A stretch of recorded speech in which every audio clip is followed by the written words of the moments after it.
Hello everyone, good evening. তো দেখো আজকে আমি আবার অনেক দিন বাদে একটা ভিডিও করতে বসেছি। আসলে এখন আমার রেগুলার ভিডিও পোস্ট করা হয় না। তো আজকে আমি তোমাদের সঙ্গে শেয়ার করবো যে আমি মিশো থেকে কি আবার কিনলাম, তো সেটা তোমাদেরকে সঙ্গে দেখাবো।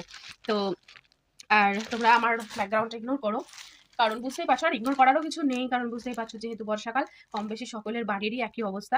আর আমার যেহেতু ছোটো বাচ্চা আছে তাই আমার তো হওয়াটা স্বাভাবিক।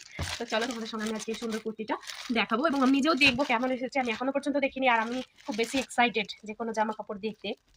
তো চলো এটা আমি ওপেন করি।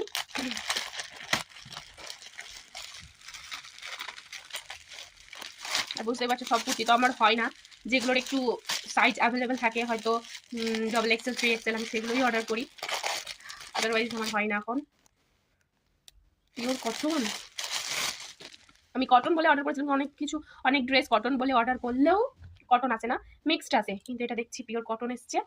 তো দেখা যাক আমার হবে কিনা, আর মনে হচ্ছে হয়ে যাবে। তো দেখো এটা হচ্ছে এরকম একটা প্রিন্ট আছে, আর এখানে এরকম একটা আছে। তা আমার তো বেশ পছন্দ হয়েছে কুর্তিটা, আর যেহেতু কটন তাই আরও বেশি পছন্দ হয়েছে, কারণ গ্রীষ্মকালে আমি কটন ছাড়া কিছু ইউজ করে স্বস্তি বোধ করি না। তো কালারটাও দেখো, কালারটা একটু ডিপ নিয়েছি, কারণ আমি দেখছি আমি এখন লাইট কালার ঠিকঠাক মেনটেন করতে পারছি না। বাবুকে নিয়ে থাকলে অনেক সময় নোংরা লেগে যাচ্ছে, খাবারে দাগ লেগে যাচ্ছে, তো ওই জন্য আমি এটা একটু ডিপ নিয়েছি। তো আমার তো খুব পছন্দ হয়েছে, আর এটার দাম মোটামুটি 300 কত নিয়েছিল, আমি এক্স্যাক্ট ভুলে গেছি। তো তোমরাও যদি নিতে চাও চটপট মিশো থেকে এরকম একটা কুর্তি অর্ডার করো।